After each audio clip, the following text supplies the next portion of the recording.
はい、気ままな親父の趣味チャンネルです。このチャンネルでは北海道の北部の情報を中心に紹介していこうと思っております。今回の動画は北海道旭川市から韓国の首都ソウルに旅行に行った動画のパート3です。皆さん、インチョン国際空港行ったことありますか？インチョン国際空港はアジアを代表するハブ空港なんです。そして航空会社のラウンジやプライオリティパスを利用することができるラウンジもあるんです。今回は ANA の上級会員としてアシャナ航空やシンガポール航空のラウンジ、プライオリティパスで利用ができるラウンジも行ってまいりました。それ以外にインチョン国際空港の様子や新千歳空港までをアシャナ航空で移動した模様を紹介させていただこうと思っております。 4K 映像かつ二重原稿の字幕を歯車マックから選択して最後までご視聴いただければ幸いです。今回の旅行では北海道の真ん中旭川から電車と飛行機を乗り継ぎまして、合計距離約 1589km を移動して韓国の首都ソウルに行きました。パート1の動画では韓国ウォンの両替情報や新千歳空港のラウンジ、タッカンマリ通りなどにつきましても紹介させていただいております。パート2の動画ではオプショナルツアー専門サイトベルトラのツアーに参加しまして、ソウルの人気観光スポットに行きました。それ以外にも韓国の人気グルメやナイトスポットにつきましても紹介しております。私は過去に海外旅行の動画を作成しております。タイの首都バンコクやベトナムの首都ハノイ、ベトナム最大の都市ホーチミン、マレーシアの首都クアラルンプール、日本から一番近いアメリカのグアム、オーストラリアの大都市メルボルンを旅行した動画も作成しております。これらの動画を見ていただければ旅行に行った気分になれるかと思いますので、ぜひこちらの動画もご覧いただければと思います。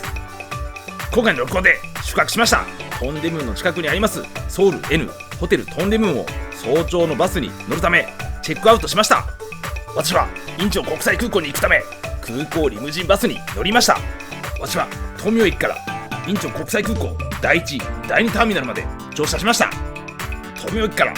インチョン国際空港までの距離は約 73km あります。バスに乗っていた時間は約80分ぐらいだったんじゃないかなと思います。このバスの運行時間は早朝から深夜まで運行していました。私はホテルから歩いて東名駅のバス停から乗車しました。私が乗車した時間は午前4時半ぐらいでしたが、かなり混んでおりました。途中のバス停でも乗ろうとしていた方がいましたが、乗れなかった方もいました。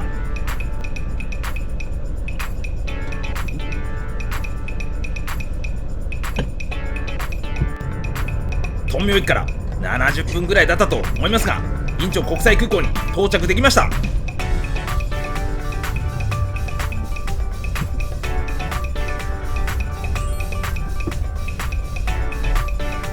ここでインチョン国際空港について紹介します。インチョン国際空港はソウル市郊外のインチョン市にある空港です。2023年の国際線旅客数が約5580万人で世界第7位に誇るアジアのハブ空港なんです。 4000m 級の滑走路が4本あり、日本の各都市にも就航しております。私はバスでスーツケースを受け取った後、インチョン国際空港のターミナルの中に入っていきました。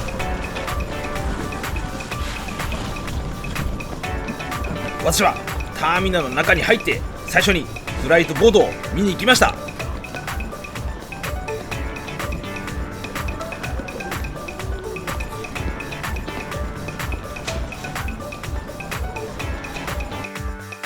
私が搭乗する便は午前9時10分発アシアナ航空 OZ174 便です。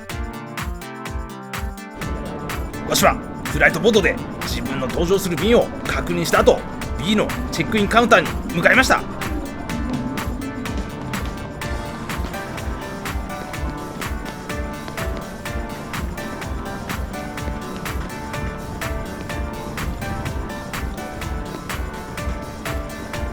私はアシャナ航空ビジネスクラスチェックインカウンターでチェックインをしました。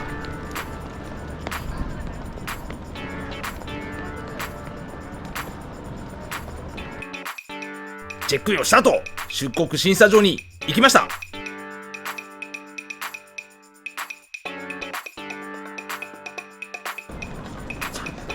かなり行列ができていましたね。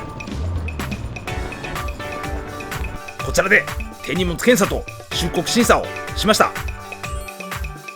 私は出国審査場を通過した後、空港に行ったら恒例なんですがラウンジ巡りをしました。インチョン国際空港第1ターミナルにはプライオリティパスで利用ができるラウンジが数カ所あります。私は最初にスカイハブラウンジに行きました。私は出国審査場を通過した後、免税店が立ち並んでいるエリアを歩きました。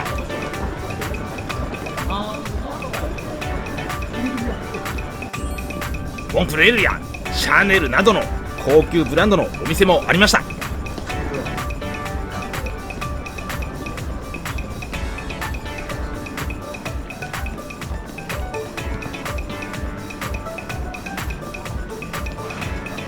こちらを左に曲がってエスカレーターを上がりました。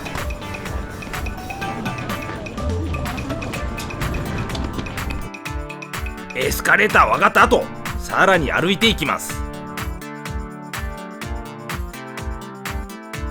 しばらく歩いていきますとスカイハブラウンジがありました。このラウンジはプライオリティパスで利用ができるラウンジです。特に料理のバリエーションが素晴らしく、美味しい韓国料理も味わうことができます。おじさんはスカイハブラウンジに入ってみました。ここに行った時間が朝早い時間でしたが、かなり混んでおりました。この辺りが料理があるエリアです。プライオリティパスで利用ができるラウンジとは思えないくらい豪華な料理がありました。この後他のラウンジにも行く予定でしたのであまり食べれませんでしたが、どの料理も美味しかったです。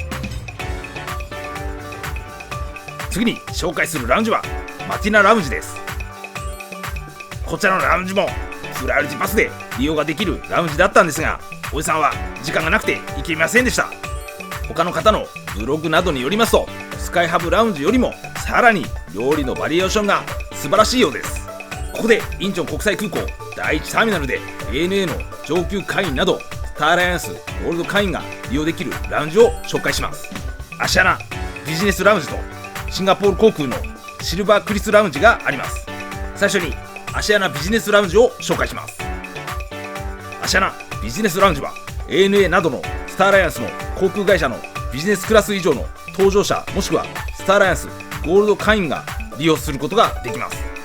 それ以外にもエコノミークラスの利用でもプライオリティパスがあれば利用することができます。航空会社のラウンジのため混雑しておりませんのでゆっくり過ごせるんじゃないかなと思います。おじさん、アシアナビジネスラウンジの中を撮影してみました。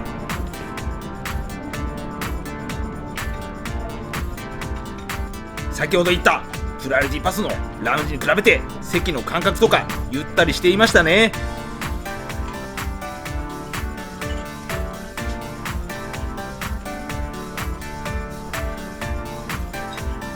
こちらが料理やドリンクがあるエリアです。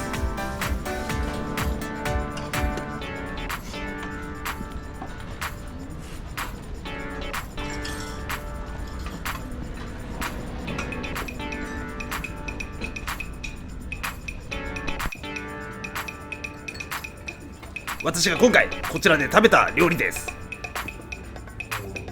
先ほど言いましたスカイハブラウンジに比べて料理のバリエーションが少なかったんですが、どの料理も美味しかったです。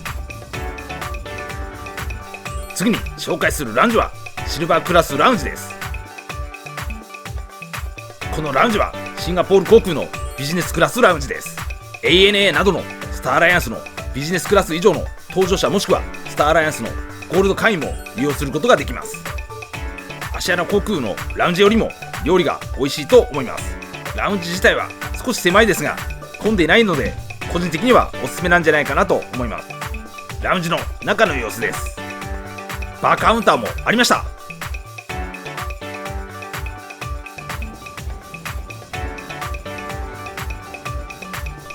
こちらで食べた料理です。マグロのたたきなどを食べましたが、どの料理も本当に美味しかったです。私はラウンジ巡りをした後、18番搭乗口に向かいました。18番搭乗口まで結構距離がありましたので再生速度を上げて紹介しております。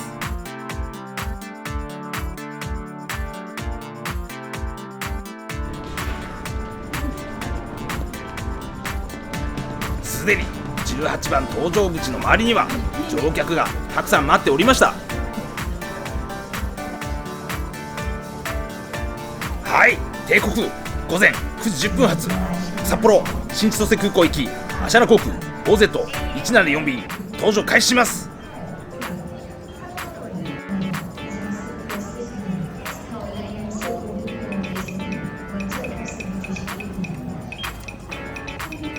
탑승권을 인도해드리겠습니다.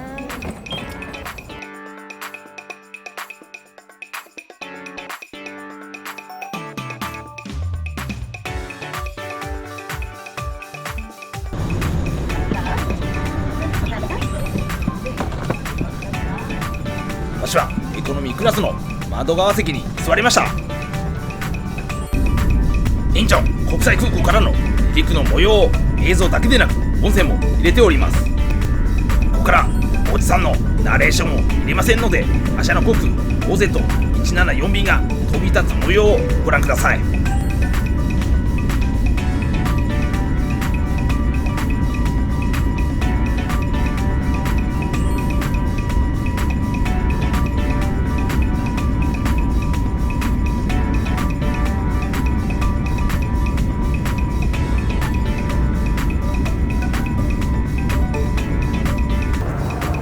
インチョン国際空港を離陸して約30分で機内食が出てまいりました。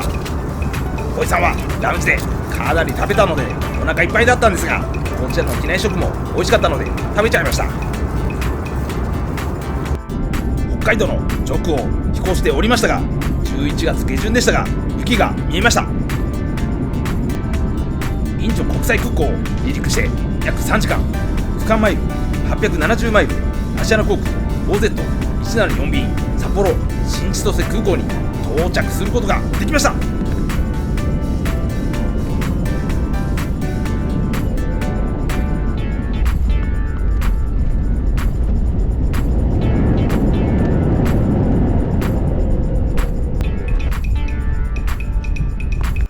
ビジネスクラスの乗客から機内の外に出ました。入国審査所まで距離がありましたので再生速度を上げて紹介しております。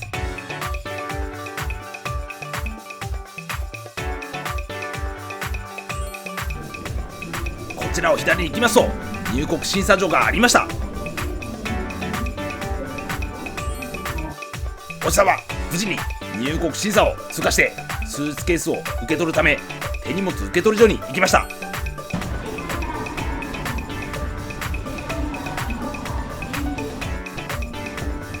スーツケースを受け取った後、税関も通過して新千歳空港国際線ターミナルの到着ロビーに到着できました。これで今回の動画は以上になります。今回はパート1からパート3の動画でソウル旅行の様子を紹介させていただきました。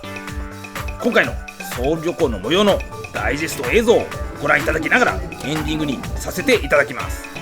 今回のパート3の動画ではインチョン国際空港の様子を中心に紹介させていただきました。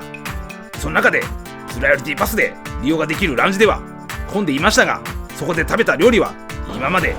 プライオリティパスで利用したラウンジよりも料理がとても充実しておりまして、味も美味しかったです。またおじさんが ANA の上級会員でしたので、アシアナ航空とシンガポール航空のビジネスクラスラウンジにも行くことができました。アシアナ航空のラウンジはさすが韓国のナショナルフラッグキャリアということで広いのでとてもゆったりしておりましてくつることができました。またシンガポール航空のラウンジは広くはありませんでしたが、料理についてはアシアナ航空のラウンジよりも良かったんじゃないかなと思います。アシアナ航空の機内食も短時間のフライトでしたがとても美味しい料理だと思いました。今回ソウルには約3日で行きましたが、ソウルの観光スポットや現地のジム、日本では食べることができない韓国料理の美味しいお店などおじさん満喫することができました。今回もなんとか無事におじさん新千歳空港に帰ってくることができ、ソウル旅行の動画も時間がかかりましたがなんとか作成することができました。今後も旅行に行った際にはこのような動画を作成したいと思っております。もし作成した際にはそちらの動画もぜひご覧いただければと思います。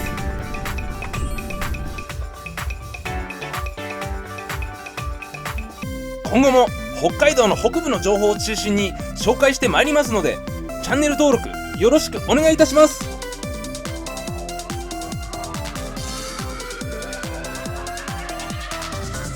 次は一晩で韓国美女とダンスしたいんだよな。